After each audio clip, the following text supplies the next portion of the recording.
Hi, I'm your host, Marlo Lemon, and you're listening to Wild Voice, the podcast where I take this voice of mine and share my wild journey with you. Being widowed at 34 with a 15-month-old, most would see as life ending, and instead, I alchemized it and put life back together. Through my own healing, I realized who I am and what I'm here to do. I'm an intuitive energy healer and spiritual teacher, and sharing how I view the world is how I help you upgrade your life and alchemize your journey into magic. Today's episode is an interview I did with Joey Labossiere. I think I said that right. You guys will hear in this episode that he gives me about 3 different ways to say it. I hope I nailed at least one of them.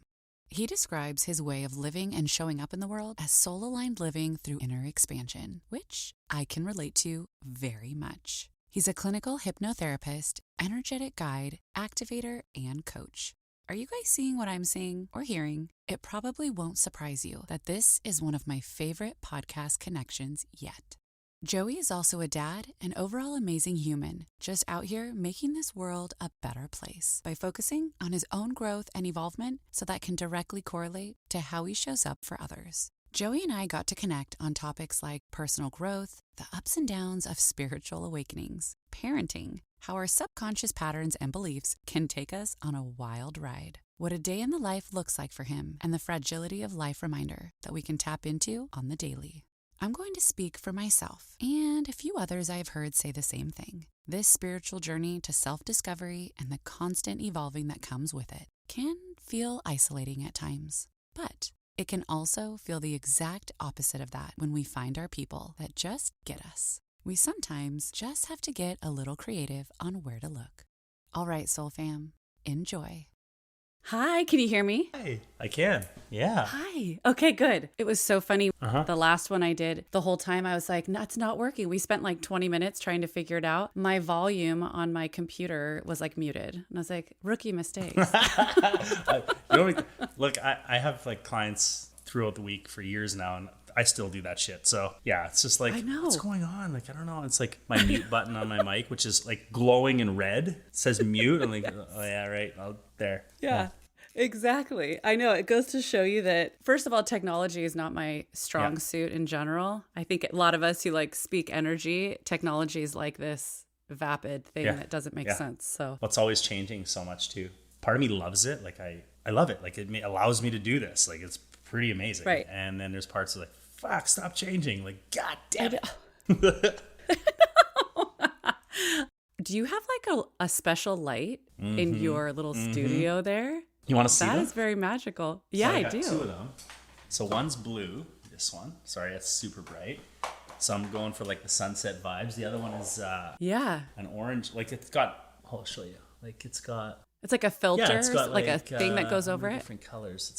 It changes greens, blues, like whatever I want. And so I've been digging I've been big on like the sunset energy. I love it. So then to that question, do you prefer sunsets over sunrises? Now, so this is such a perfect question right now because I fucking love both. I think when it comes to like, maybe like I lived in Costa Rica for 6 months. So we went out surfing at sunset and it was like, oh my God, like this is the best thing ever. Paddling out and watching the sun. There's some calmness and some beauty, such beauty with that. And then the sunrise, it's like, it kind of gets me fired up and lit up. And so it's like, they're so different, right? But I love them both. Yeah. I think if I were to pick, I think I'd go with the sunset. The sunset, the colors. I know my son always asks me, he's like, what's your favorite color? And I was like, just any color of the sunset. Like whatever the ombre version of that's my favorite color. So that's why I got tie-dye roses for Mother's Day one year. He's like, yes. What are those? I know. I don't know how you find them. Very natural, I'm sure. Right? But they're just in nature. Okay, so I'm so excited to connect with you. I find it so funny that I feel like there's so many of us that have this connection and community of people that we've never met before. But as we like share our lives and journeys and things online and social media, we get to feel like we know each other, and you very quickly can see if there's like similarities or things that you just resonate. Yeah. So I was glad to connect with you. Same. It's the call it the soul recognition. It's like, for sure. I know you. It's like, I may not, but I think I do, Right. Yeah. Like definitely in a past life, if it wasn't this one, sure. but so I love that stuff. And I love when I can find people that can jam out on the same things. Cause I don't know if you have had this experience, but sometimes it can be very isolating and feel like people just don't get you. I mean, now as we've gotten older and I think you figure out who you are and you connect to that soul purpose, it gets easier to connect with those people. But in the beginning, I can't say I felt like people really understood me or spoke like my language. Yeah. I mean, geez, we can go deep on this one. On that, just that alone. Right. Well, let's just go. Let's just go for it. Yeah. What are your thoughts on that? Have you always known that this was kind of your thing, or like a lot of us, did you kind of fall into it? I fell on my face into it. Yeah. Like I always knew from a young age that I was very sensitive. And I always had trouble with that. Like I felt so deeply, like the highs and the lows, the joy would bring me to tears, and the pain, even if someone else would bring me to tears. Like, movies, I'd cry at every fucking movie, you name it. And am I okay to cuss on here? Because I'm going to probably do it a lot. Yes. Yes. It's hard to describe things without cussing. I need the fucks in my life. But when it comes to like this realm, no, like mindfulness or like the soul's work, the path, the mission, none of that came naturally at all, because I spent so much of my life trying to prove myself worthy, just to be liked. I just wanted to be liked. Like there's a story I tell a lot, is like when I moved from one small town in the prairies in Canada to another smaller but bigger town. But it was like a big move, and I was 10 or 11. And I remember walking to school for the first day, and I literally remember the moment saying, God, like whatever I was talking to at the time, saying, I'll do anything to be accepted. Just let me be liked. Aww. Like, I don't want to not fit in. I don't want to be made, like, please, I'll do anything. And in that moment, I basically signed a contract for myself. Like, I just said, okay. Because you're in that heightened state of fear, and so this anchored fucking I'll do anything to be liked is just like thump anchored into the subconscious. And guess what? I spent a lot of my life doing basically everything I could to be liked, including abandoning myself and my truth and what I really wanted and my dreams, really, but so it wasn't till much later, dark night of the soul, tons of depression and anxiety, too much drinking, until I kind of started to find myself, I guess. Yeah, that's what is a spiritual awakening. It sounds so cliche and cheesy. I think when I used to hear it and hear people say that, I'm like, oh yeah, what does that even mean? And then you go through it yourself and you're like, oh no, it's almost more darkness than it sounds. Like, the spiritual awakening is really, I have found, the darkest moments that you find the light and then turn into the lightest, brightest moments. But it is heavy, gnarly shit to go through a spiritual. It is like no joke. Well, like you normally don't. Your whole reality starts to just crumble. Like what you were taught for 20, 30 years is literally so, it's just like dust. There's no foundation to it anymore. And you're like, wait, what?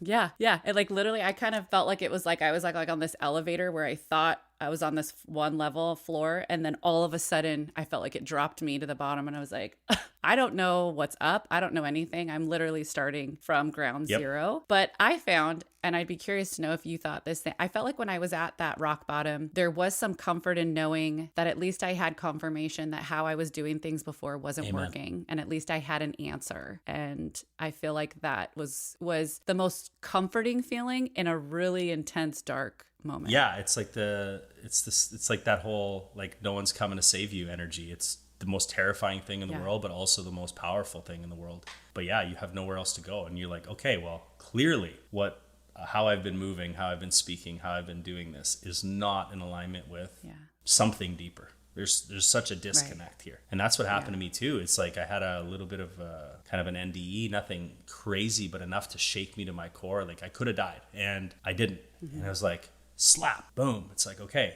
And I immediately woke up the next morning and I had 3 things. I was like, wow, this is done, this is done, this is done. Boom, done. And that was that morning. I was like, there was no compromise. It was done. Yeah. And my life took off after that. So it's the surrender. It's like, you're not paying attention. So this is what you're going to have to see, feel, and endure right now. Slap from the gods, from your guides, from the higher self, whatever. And boom, you're on your knees. And it's like, oh, okay, now you get it. Now let me fucking guide you. And the soul's like, come here, look. And it's like, oh, what? It's like, how did I miss all this? What's going on? I was always there. Yeah. That's totally, it's like Wizard of Oz when they like pull back the curtain and you see like what's actually behind your like beliefs and foundation of what you've been living on. And you're just like, oh my gosh, it's nothing is how it seems. And I sometimes get lost in that. I joke with my friends and I'm like, I feel like I'm not from here sometimes because I can get on a topic and start talking about it. I'm like, oh, that's so wild. Like the whole perspective thing. And I've also been so curious. How we see ourselves, right, is what we think is real and true. Same as what we see in the world. We think we see, you know, a certain color and like purple, and I'll be like, that's purple to me. And someone will be like, well, but is this kind of purple over here too? And I was like, no, purple's purple. I'm like, no. It's like our vision of what we see is so different. If I could take someone else's like eyeballs and like actually see, that sounds super morbid, but like see through their lens, I always wonder what the world would look like, or like what I would even look like. Like, do I look like what I see in the mirror, or is it something completely different? Yeah. And I play with that sometimes. Those are my random thoughts. I love it. Yeah, I was actually thinking about that the other day. It's like, you know, we're so unique and we have our own such, like when I guide people in, you know, hypnosis or trauma work or anything, it's like the first thing I say is like, look, there's not a single soul that I've worked with that looks the same. We all have unique imprinting. We all have unique trauma and distortion within it and all these like perceptions. It's like someone hears a robin and goes, fuck, you know, that's such a beautiful sound. And the next person hears a robin that triggers this complete breakdown because there was robins nearby when mom died. Or, you know, like there's all these things that we think are just this. And it's like, no, we all have different stories. We all have different patterns and programming within it. That it makes it so wild.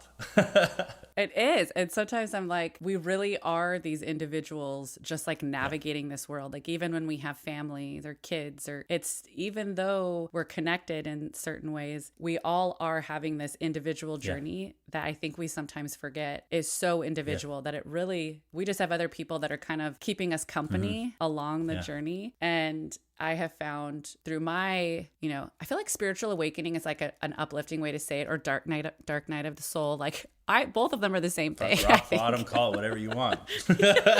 Whatever it is, that moment when you've experienced it, you just know. And I found the most empowering thing was understanding that and getting an understanding that it is only me. Yes, I think we thrive as human beings of having community and support, and that's important. And I think at the end of the day, we're not meant to be these lone wolves that wander the world. And, you know, but at the same time, I feel like, how would you describe yet being your own, having your own sovereignty and being your own person and being comfortable being alone in you and your thoughts, how important that is. And I think so many people run from that until you get 100%. To this moment where you're forced. Well, and even then we sometimes run in the middle of like the complete dismantling of what we thought was real.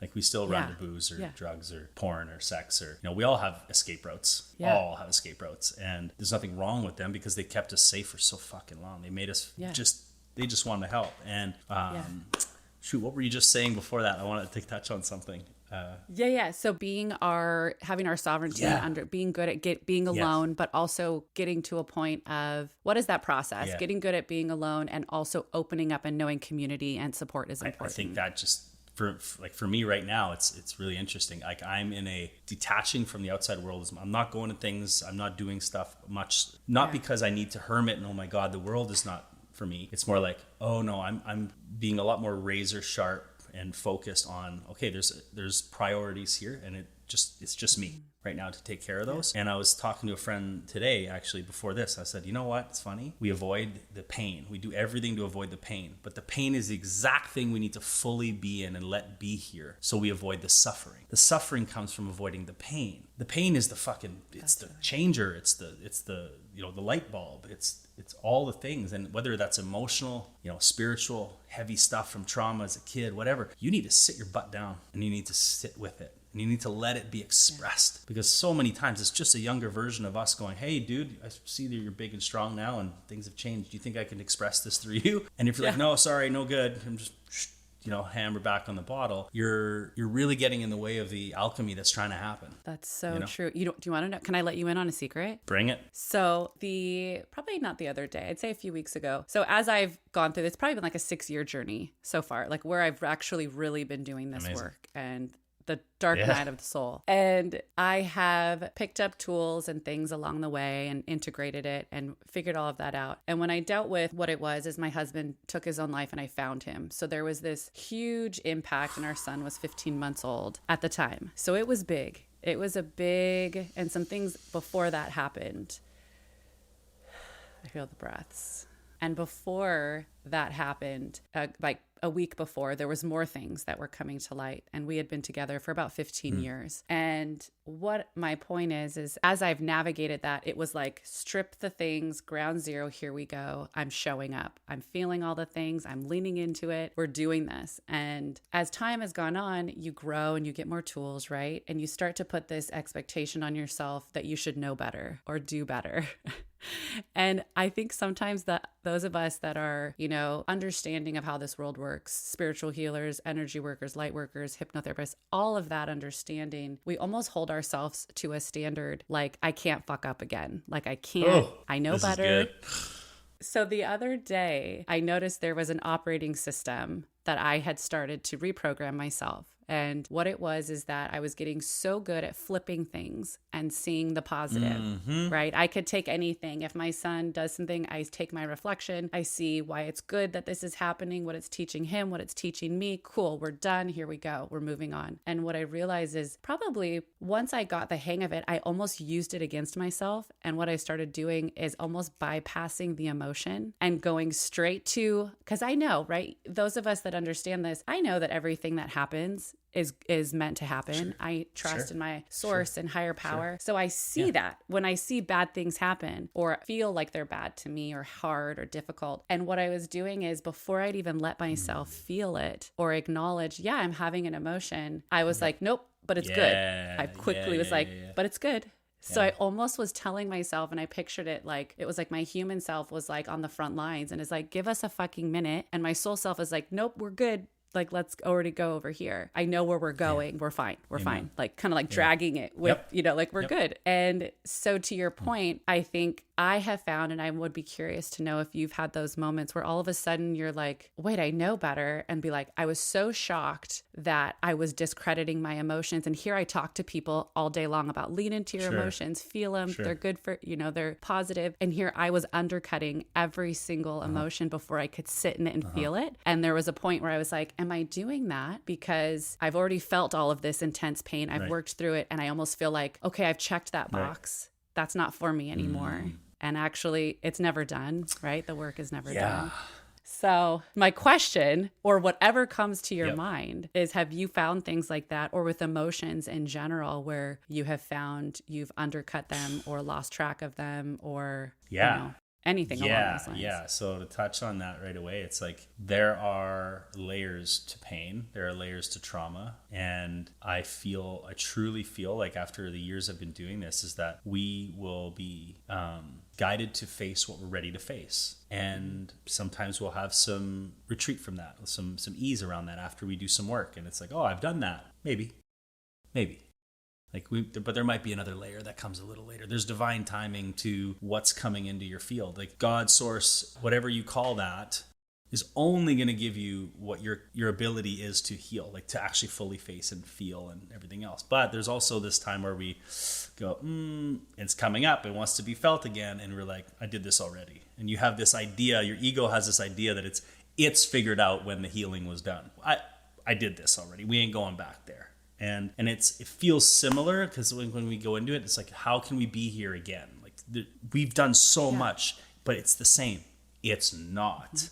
The flavor's the same. It tastes the same, but the depth of it is so different. Like, you skimmed all those layers off the top already, and it feels the same because it's from the same place, but it's not the same place. Does that make sense? Like, absolutely. And for me, one of those things, go to an emotion and like me not expressing it. It wasn't even a conscious avoidance. It was the anger in me. Like I always wondered, I'm like, why do I cry so much? My default is crying. That's just, It was anyway. It was like, oh, like almost poor me, like I'm a victim. I'm, oh my God, instead of getting fucking angry and using that sacred energy. But I couldn't access it. It would come like so random, and would come in little blurps like, and then come back, and then I'd shut it down. And so, you know, if we go back to like some of the abuse as a kid, like some pretty heavy stuff when I was 8, it makes sense. Like, this person told me I couldn't do this, couldn't say anything, couldn't do this. It's like, okay, I lost my voice.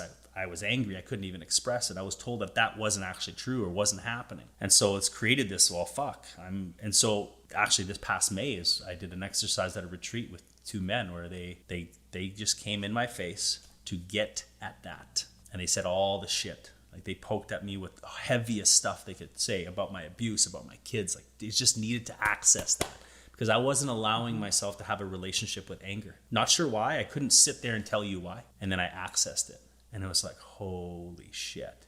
And it was this fucking lion, this beast, but it felt so incredible. And yeah, sorry, I got a little off topic, but kind of not. No, and never go off topic. Yeah, and so I realized like, okay, there's some deeper work here. And sure enough, there was. And that was coming up. Imagine being told all the nastiest stuff in your face. Like, would you do this? Would you do that? Like, all the really harshest shit. And all you want to do is like cry and crumble. It's like, oh, there's a piece of me that doesn't feel like I can step up for myself and be a fucking animal when I need to be. And I finally was able to access it. And all because of trauma. I was told by a person of authority that I shouldn't go to who I know I should go to. I couldn't speak what I should speak. And what I was thinking was wrong. And when you have these people of authority, whether it's cops, doctors, teachers, people we put on these pedestals early on in the age, we look to them as God, essentially. Right. You tell me what's right. Okay, download. Dad tells you this, download. Okay, downloading it into, that's the truth. There's your system.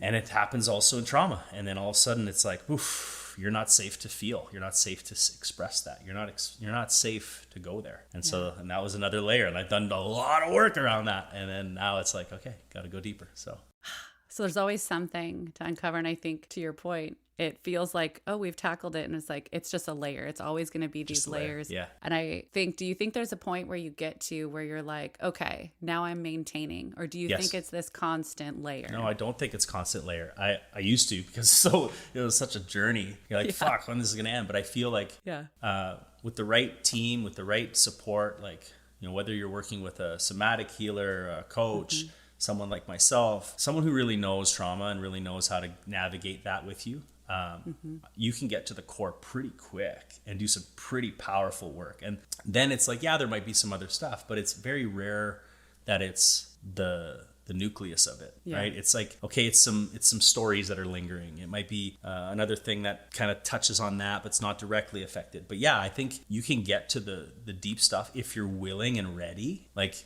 you got to be raw and vulnerable. And I don't think everybody's ready to go into it.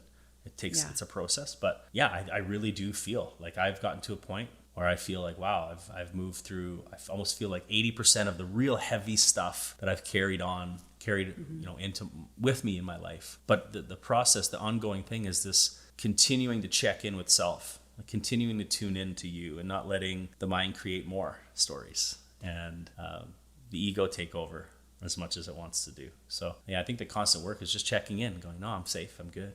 I'm doing a great job. Yeah, you know? Exactly. I know it's as simple as it sounds. As I understood that part of what I was doing, the undercutting the emotions, I realized to say to myself as I was like, okay, you're safe. Yes. And this isn't going to kill you. That's right. Like this feeling, this moment, this pain, like even the deepest, darkest pain, which a lot of people have experienced, if you've started to kind of question things and navigate your journey a little differently, you didn't die. Like, you're still here. And did you die? So it's like that.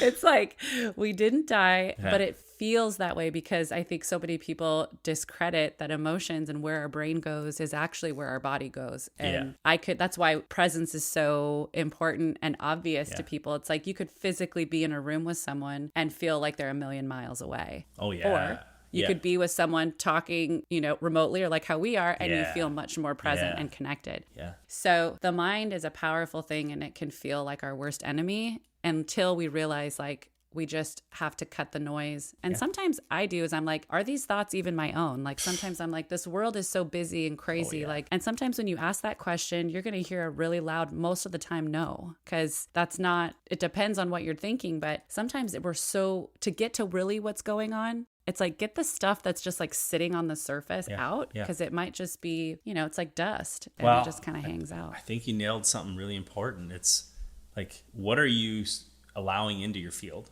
Like, what kind of noise? Are you still watching the news? Like, are you still on CNN? Like, are you on Fox? Are you finding your, you know, the news in these mainstream places? Are you hanging out with people you don't aspire to be around? Are you, you know, like, are you in the rumor mill at work? Like, are you actively engaging in these places? Because that stuff you take on and you're just part of it, and all of a sudden you're like, you're in it, and like then you start thinking, like, the programming, we're getting bombarded from everywhere, no matter what we do, phones, whatever, like even outside, you know, it's constant information. And like a lot of times it's not our thoughts, it's the programming of them, whether that's, you know, from the past or what's just been in our field. I know, I think sometimes back to, I'm like, gosh, if I call, you know, old me, it was still me, but I sometimes, to reference the timeline back then, I can't imagine not knowing what I know now and not being dragged through the mud and being reprogrammed every single day by what I hear, what I see. Because it takes a lot even for me, and I know it's happening. Oh, yeah. Like, I know what to do to keep it. Yeah. And there's still moments that you get caught up and you're like, okay, wait a minute. You know, so I can only imagine, and I have compassion and sympathy for people that haven't gotten the opportunity to have that shift yet and are living in that state of constant fear or worry or stress. Because I wouldn't wish that on my worst enemy. So someone really close to me, I would say, is very much just not willing to look at anything, and that's okay. And I finally just came to the conclusion, like, I needed to just let go of trying to be the savior and trying to point her in the right direction, or, you know, anything like that. That doesn't work. And you can obviously nudge and, you know, present some things, but the biggest healing I had was just accepting her for where she's at in her journey and going, I can still love her like this. She's great. You know, she's in fear. She's crippled by this in some way. And if she's ready to do it, she's going to do it. She's going to find a way. She's going to go through a dark night like we did, like, you know, like we all do. And it's very rarely someone coming to you and going, hey, guess what? I got these really cool ideas and secrets of the universe, and it's going to take you out of your depths of your darkness. And they're like, okay, cool. No, very rarely. Sign me up. Yeah, no, never. So it's wild. I know. Wouldn't that be funny if that's actually how it works? And I've had people ask and be like, well, do you have to go through pain and do you have to go through heartache to grow and learn? And I don't think it has to be a constant struggle, but honestly, we learn from the tough things. We learn from failures. We learn from which in turn don't end up being failures, you know? So I do think that initial push, there has to be something that wakes us up, or else it doesn't, what's the point? Oh, for sure. And we're driven by two factors, joy and fear. Like, really, it's joy isn't a really good, oh, that felt good, I'm going to go towards that. And fear, it's like, oh, that doesn't feel good, I got to change some things. We need both. Fear is a driving force. Failure. Failure is like, man, it's just, what do I need to adjust? You know? Pain, that's the word I was looking for. I don't know why I couldn't find that, but pain is so needed. It is part of the journey. And some of the coolest people that I know, like the most embodied people, best business people, best, you know, philanthropists, just really good leaders, guess what? They all fall in love with the pain. But the pain is moving them towards a very clear mission. Like, they have a fucking mission. They have a focus. They know, they don't have the details, but they know what they want to be and who they want to be for the world. And so the pain comes moving towards that. That's the fucking pain you fall in love with. That's the journey. That's the, like, I fucking fall forward. I fucking fail forward. I get excited about, ooh, what do I need to adapt and you know, tweak. It's when we fucking find pain out of the same old patterns of drinking, of going back to the ex, of fucking, you know, getting caught in a pattern of the patterns that we know just really aren't, they don't feel good anymore. They're not doing what they did. That's the pain that turns into suffering. You know, the real pain we got to face is like, hey, what's underneath that? Go sit in it. Go see. It's never as scary as you think it is. Never. Like we said, you're not going to die. Yeah, you ain't going to die. In fact, you're going to live a better, a more expansive life. There's just no other way to it. This is why you can't awaken and go back to sleep. You can try. People have tried. And it's like, fuck, that's even more uncomfortable. It is. Have you ever had those moments, though? I have had a couple throughout my handful of years where I've been like, I just want to know less. Like sometimes I'm like, if I could just be like the 100 frequency being that doesn't even know to care or not care. And just like, I wonder what they're, obviously you tap into it. It wouldn't be fulfilling for our journey here. But there are moments where my human self is like, it would be nice to just know less. Sometimes. I thought about it. I think about it probably like semi-often, like, semi-routinely. It's like, man, was it that bad to just go out for wings and beers Thursday and Friday and, go watch the next, superhero movie and, watch sports for 4 hours and eat a bag of Doritos? Like, wasn't anything bad about it. I can go back to that and just go to my regular job. And then it's like, once the consciousness expands, it cannot contract. Like, it's really you've reached that. Like, you can never unsee what you see now. You can't. And I've told people too, timing is, I feel like, so important, and we can't miss our own bus. So when you get to that point and you're being shoved, just surrender to it and lean in, because it's gonna find you regardless. That sounds creepy, but it's like the lesson and the journey is gonna find us when it's meant to, 100%. And it will just get louder and louder and louder. So it's not gonna not get there. It's just like, how difficult do you want to make it in the process? And just for your listeners to know, like, there's no judgment on beers and wings, by the way. Like, I still had a beer, like, and I have, wings all the time. So just saying, like, this isn't a, like, don't go put that out there. You're not enlightened if you go drink beer and have wings. None of that shit. But for me, the pattern was like always escaping through these, when especially in my 20s and even in my early 30s, like, it was just numbing myself with something. Yeah. Well, it's intention. I think intention is so important. 100%. What are we doing it for? Is it to have fun and go and that's super fulfilling in that moment? Then great. And if it's for another purpose, then that's when you check in and you're like, okay, maybe I should change something. Yeah. But you touched on something earlier that is such a big part of how I operate daily. And do you have kids? I have 2. You have 2. Okay. Yeah. What are their ages? They're 9 and 7. Okay. So my son is 7. All right. And so when you were talking about childhood and upbringings and kind of how some of those first experiences, 7 is such a big, if a lot of people don't know that up until 7, we're really so intuitive and so clear, closer to the spiritual soul realm than we are as we get older, because we just got here and we're so pure and clear, and and then a lot of things happen. So I always let people know that, intuition up until 7, you can really nurture that and push it, because once you hit 7, there's this understanding of, and let me know what your thoughts are, that you kind of start to care and pay attention to the outside world. Yeah. And it starts to be like your, like you said, authority, your guiding post. You start to just feel into, collective, and you start to lean into that. Yeah. And if you don't have a strong understanding, so I pushed and pushed. It probably was my biggest mission to make sure I leaned into that with my son, so that he trusted his intuition. And if he said he didn't want to eat something, I didn't tell him to eat everything off of his plate before he got up from the table. I played with all these things, but it's not traditionally how people raise their kids. No. And it's a lot of, you do this because I say so, because I'm older, and there are times my son, I'm like, he'll ask me something and I've never said because I said so. Yeah. And sometimes I wish I could, right? I'm human. There are moments I wish to just do it because I know, and I'm very intuitive led, and I just know, but I also know it's not my journey. Right. But there are moments that I'm like, you're right. So if you don't want to do that, that's fine. Yep. I will allow you to see how that plays out. Yes. I will allow you to find out, because you'll learn way quicker than me telling you. Yeah. So with kids, and at the ages that they are, your kids right now, how do you find that you navigate that and let them be emotional? Like my son, he's more like explaining how you mentioned how you were when you were younger. His first response isn't necessarily anger, it's to cry. And then a lot of people will tell boys, like, toughen up, or you're playing a sport and he loses, or he plays goalie for soccer and the ball goes past him. The first thing isn't anger, it's pretty much crying, So I try and, what is and have you clicked into the secret sauce of how to parent in this? I want to say, I already yes, know the I'm the answer best now. parent in the world, and I'm unstoppable. Nothing is right. Nothing rattles you, but all of us parents know that's a crock of shit, right? Shit. So have you found little nuances or things that have, in a world where that's not the norm, to allow them to be emotional, to allow them to feel, to allow them to have their own voice and opinion and trust their intuition, regardless of authority. Yeah.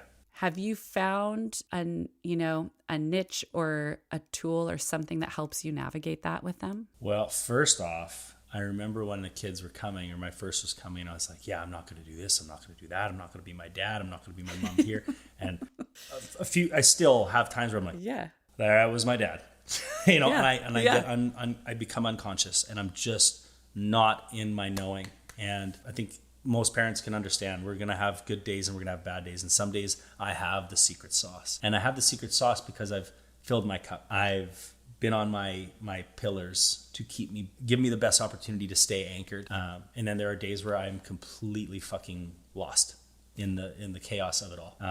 But it's something I've always like brought forward is like, whatever you feel matters. You can feel it, and not telling them to toughen up.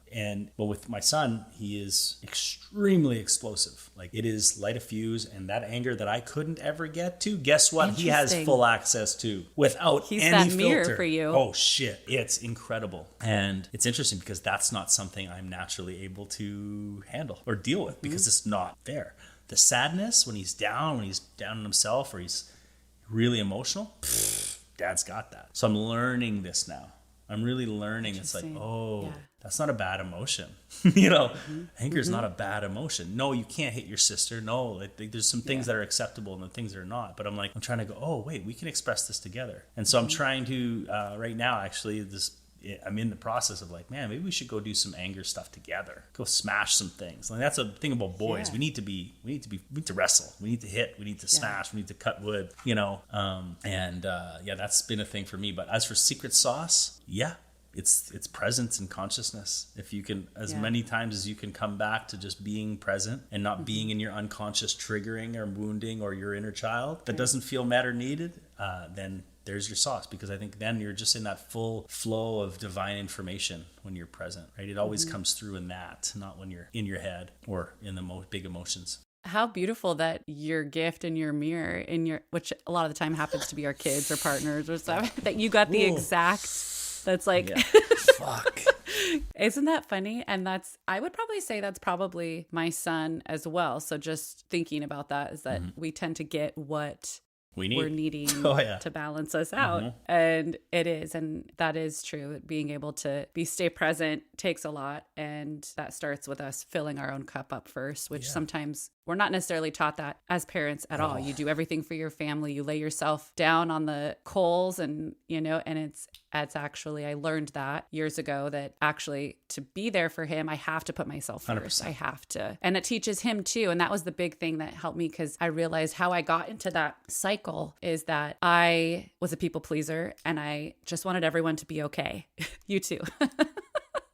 I'm like, and I think it's those emotions, right? It's like, I don't want to feel your pain. I don't want to feel like you're upset. So I'll take it. Just give it to me. As long as you're okay, then I'm okay.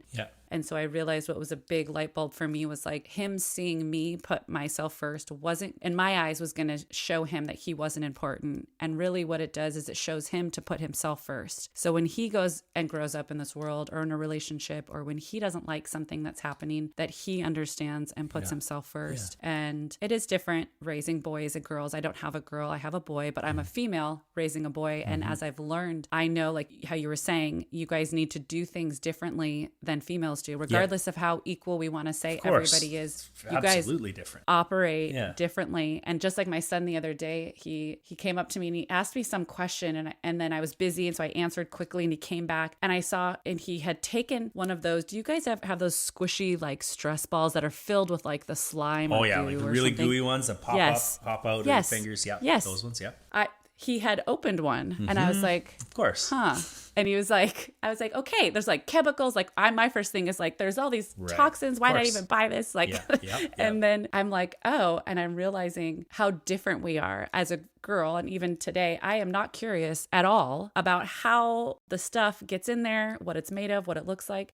And he is, because his brain works differently than mine. A boy brain is they want to see how things come apart and come back together. And they need to express anger in a different way a lot of the times than female. So I've been trying to work with him when he gets angry. And a lot of the time it's more on himself. Like if he's mad, if he didn't, get the spelling, read something fast enough. Or so it's normally on himself opposed to other people. Right. And I'm like, okay, move it. Let's move the energy. Like, it's okay. Totally normal. And let's move it. Like, don't throw your things across the room and I'm standing right here and it hits me. Like, that's not cool. Like, we can't do that. Yeah. We need to find ways to contain it, but move it. Like the energy, and that's for anybody. The energy just has to move. That's why people get like jittery, when their leg bounces when they're anxious and just moving the energy. So the parenting thing, it's a shitstorm and also beautiful at the same time. It's fucked up. A lot of the time I'm like, it's fucked up. Hardest thing I've ever done.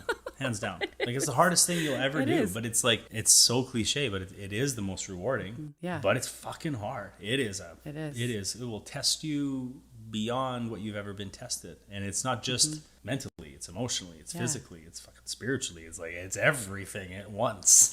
Yes. Yeah. And especially if you're trying to be conscious. Oh, of course. It's so much easier to be like, just do it because I said so. Like, it takes a lot more consciousness and patience and all of those things to actually answer. Because sometimes he'll ask me a question and I'm like, that's a really good question. I don't know why it matters that we ate dinner 20 minutes ago and you want, to eat something now. Like, honestly, like, why do I care? I also feel like, and do you find this?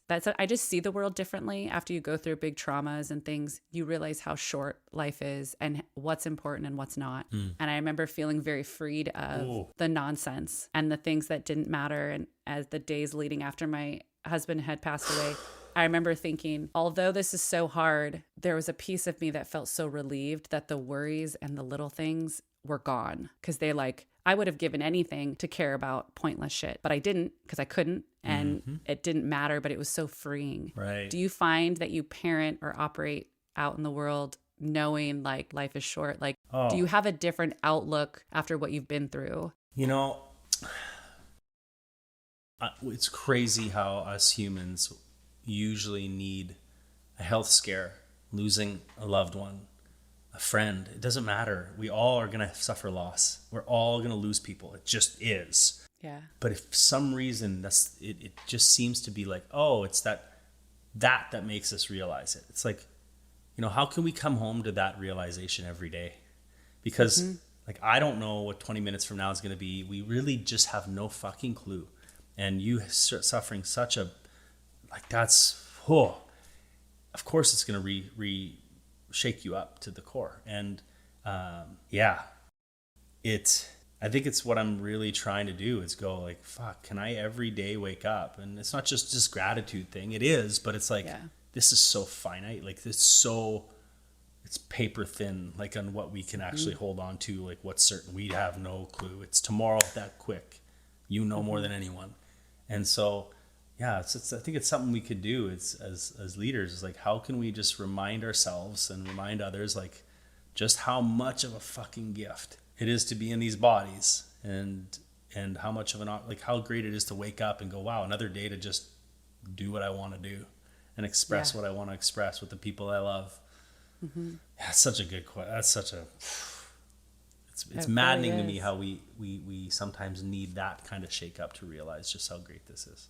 I know. And I think in the work that we do, similar, obviously helping people move through things and heal and connect to their true divine self. And you want to not avoid that for them, but be like, we can do this without having to have like, how do you do that? And to our point, what we started talking about initially was there does have to be these hiccups and these moments. Yeah. But I think there is a way, and I think probably maybe you have found, I found through sharing things in my experiences and my story, I can remind people not to dwell on something over and over again, but I can be like, hey, 'cause sometimes I remind myself of that when I get in like a funk about something, or I start to go down a path of having a worry about something. I'm like, okay, like fucking get a grip. Like, do you remember what we were dealing with 6 years ago? Like, do you remember that? Okay, cool. I've checked myself. Yes. It's like a reminder to be like, hey, just life is short. And it's fucking important what you did right there.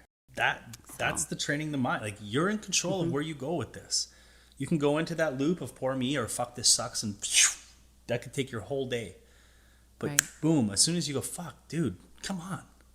We fucking look what we've been through. Like, it's something people don't do. They don't look in the rearview mirror very much. I know it's not where we're going, but look how far you fucking come.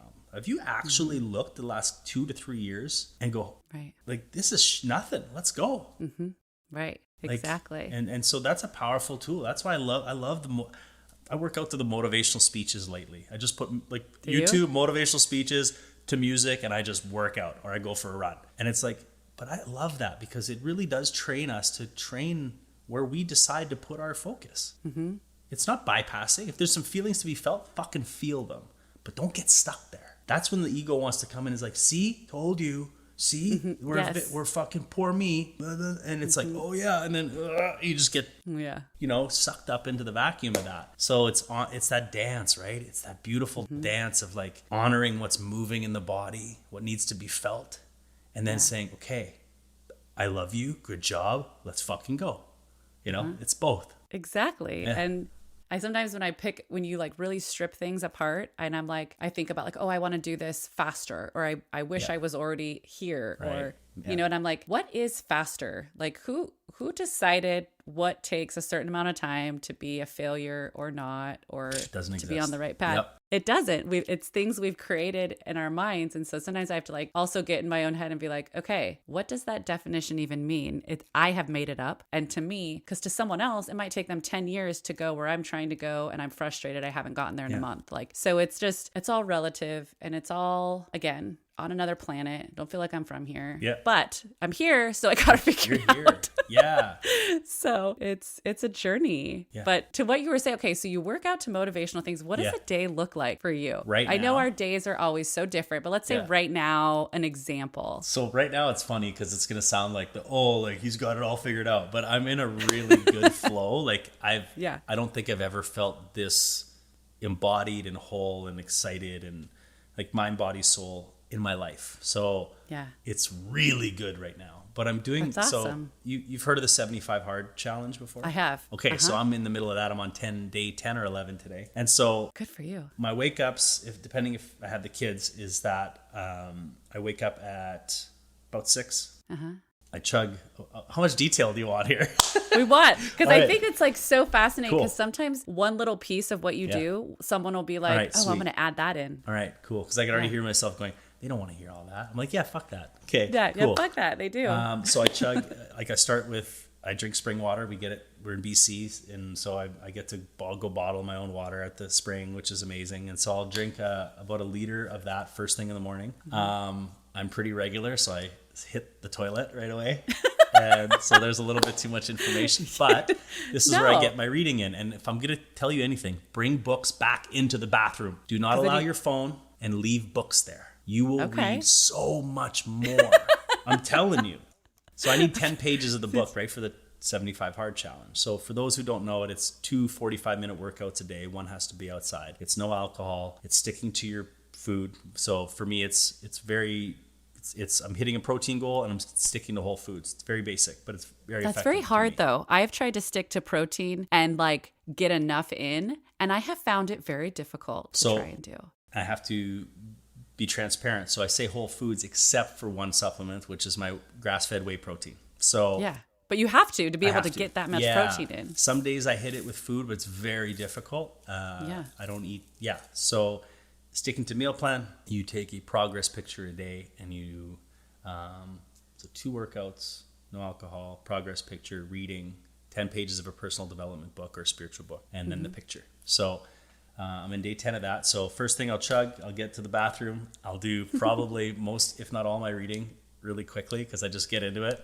But it's a lot better than being on your phone, because how many people get stuck on the phone in the bathroom? Yeah. I think it's mostly men. And then your feet fall asleep. Yeah, it is. It is. Yeah. There's a lot of men. I mean, females do, but we're kind of like, we're in and we're not like hanging out in there, really. It's our little escape room for us. A lot of men and fathers is like, I gotta go poop. And then just bring the phone. And honestly, no one comes in to bug you because no one wants to be in there. So except for my kids, because they know the game now. They know how long you done. You're really in there. I'm like, shit. And then so from there I'll drink and I'll go right to the gym. I'll do my lift, whatever I'm doing that day, and then It's so funny. It sounds so cliche right now because I'm in the middle of this 75 hard challenge. It sounds like all these, you know, alpha gurus that are always doing this like cold plunge every morning. And it's like, that hasn't been my life for very long. But right now, I'm still stuck on the fact you go and like get your own water. Like I'm still thinking about like, love it. Just that sounds like you have it all figured out. If I could, I always say like, instead of like wine tastings, I wish there was like water tastings, right? Like all these like fancy waters and like different exotic places. So there's a really good site I think your listeners will love. It's called findmyspring.org. I think it's called. And it's like North America or maybe the world where they have natural springs and they'll show you where they are in your area. So you can go. I'm going to go find them. Yeah. So just go get some water. Yeah. And do you run it through like your Berkey or no? You just drink it. Spring water, baby. Right off the mountain. Yeah. Yeah. I'm going to go find the mineral. It's minerally rich. It's got tons of electrolytes and it's like alive water. So have you ever like fallen in while you've trying to get your water? No, it's comes off the spout, so there's no risk of it. Okay. Yeah. I pictured like just through rocks and like leaning in with water shoes on. No, not this. It sounds a lot more badass though, to be like, I get my spring water where I hang off a cliff with one hand, just scooping it. Yeah, no. That's what I was picturing. Literally, like you're clinging onto rocks while you're like trying to reach for your water. No, not so glamorous. Okay. And then so I work out first thing in the morning. That's you said something interesting about moving energy. I know myself, and if I can get that energy moving first, I'm so much more centered. I'm anchored. It just helps me focus. If I don't get that energy moving first thing, it'd be a little bit of a battle. Work out, and then depending on my work day, I try not to do more than, I don't have more than 3 sessions a day, one-on-one work. And they're about, 75 minutes to an hour and a half. And right now if I pick the kids up from camp or wherever they are, they'll come home or not. Day in the life is just basically right now, I'm so focused on staying on the grind for the 75, being fully present with, my commitments, whether that's my kids, you right here, like really trying to be more intentional with everything I do. Another workout usually is at night. Like a lot of times I'll go running around 9:00, finish things off. Food in the middle there. It's never the same time. It's kind of just when I feel hungry and but that's right now. That's my life. Like there's really not much else going on. That's nice. Yeah. It's simple, but not like it sounds very fulfilling, but it's very purposeful and intentional. So evenings, do you go to bed? Are you a night owl? Do you go to bed early? I try my best to be in bed and sleeping by 11, but I push the midnight barrier sometimes too many times. Mm-hmm. Right now, it's a very different season for me. I'm on my own now and things are different. Realizing like my dynamic has changed so much. So sometimes it's just later at night to get caught up on dishes and laundry or sweeping my floor, So I'm not a night owl. I used to be, but I think that was more just because I love to do mindless stuff. Yeah. I know. I used to be a night owl because long time ago, because I couldn't sleep. And it was almost like, I don't know exactly that I ever pinpointed why I was a night owl before. Yeah. But then when everything changed, I ended up also being a night owl because that was when my son was asleep. Yep. And so that's when I would get things done. And then I noticed there was this transition where I wasn't really into being up late. And then I found it has kind of come back again because, and I don't know if you find this in different aspects of life. Now I feel like the energy is so quiet at night. And I'm talking about like just collectively, majority of people are sleeping. Yeah. And I think if we're sensitive to energy, regardless of how the tools we know to protect ourselves and like ground, there's just something about like, I feel like I'm super productive. I can get more done in like an hour and a half late at night than I can in like the middle of the day. Sometimes in the middle of the day, I'm like wandering around. I'm like, my energy is just like all over. It's a little scattered. So, I get it. So, but then I think we go in phases. This journey is never complete or done. No. And so it's evolving. Well, if we talk to you in like 3 months, guaranteed your routine would be absolutely different. Absolutely. And that's, I think, something really important for people to know. Like, it's really easy to get caught up on the Instagram reels and go, wow, these guys got it all. You know what? There's some people that might have the perfect and discipline and the perfect experience and everything. They're dialed. Sure, it's possible. I'm not saying you can't, but life is life and it's going to show you what's coming. You can't plan for what's coming. You can just, for me, the reason I'm doing this is I wanted to show myself that I could do this challenge. I want to show up for me. I want to see how good I could feel by giving my body what it needed, and my, you know, my mind and my soul what it needed. And if I fully gave myself to something like this, but in the end, it's like 3 months from now, again, we don't know what's coming. We don't know what life has in store. So be fluid. Exactly. Yeah. Yes, be fluid. Yeah. So I know we're coming up on our time, so we'll rapid fire. I have just a few more things. As you said, be fluid. Yeah. I have found, as being in your masculine and also seeing the benefit in fluidity. Yes. How do you, and it can be a quick answer, but how do you find that you can balance the two? Because I think some people think fluidity either pulls you in this feminine energy direction. So what are your thoughts on that for men? This is so timely. For me, I'm just now, I would say recently in the last even like year, truly embracing my masculine. Because by default, I was much more in the feminine, flowy. I love that energy. I love the magic. I love the wisdom. I love the channeling. I love that a lot. Yeah. But the reason I didn't fully embrace my masculine was because there was wounding, like unconscious shit that I wasn't man enough, or I couldn't do that, or I had this story running in the background. A lot of it was around the abuse and stuff like that, but it doesn't matter. I've moved through it, and it's like now I'm starting to look at like, oh fuck, I need a highway. I need walls, not walls around me, but walls to guide me. So I need discipline. I need to do what I said I'm gonna fucking do. And as soon as I started to do these things, like, oh, the masculine in me just naturally just like the lion that came out. And right now I feel like I am really, really in that harmony of things. Like I feel like my feminine and masculine are dancing together right now, not fighting each other. And that takes work. If you got a mother wound and a father wound, as most of us do in some capacity, do the fucking work, you know? Like look at what's coming up. Look at what your habits and your patterns are, your loops are. Sit with it. Go beneath, like find someone like us or whoever there is to help you go into that unconscious realm, because you got to make what is unconscious conscious, or it'll run your life. You'll call it fate. That's what Carl Jung said, right?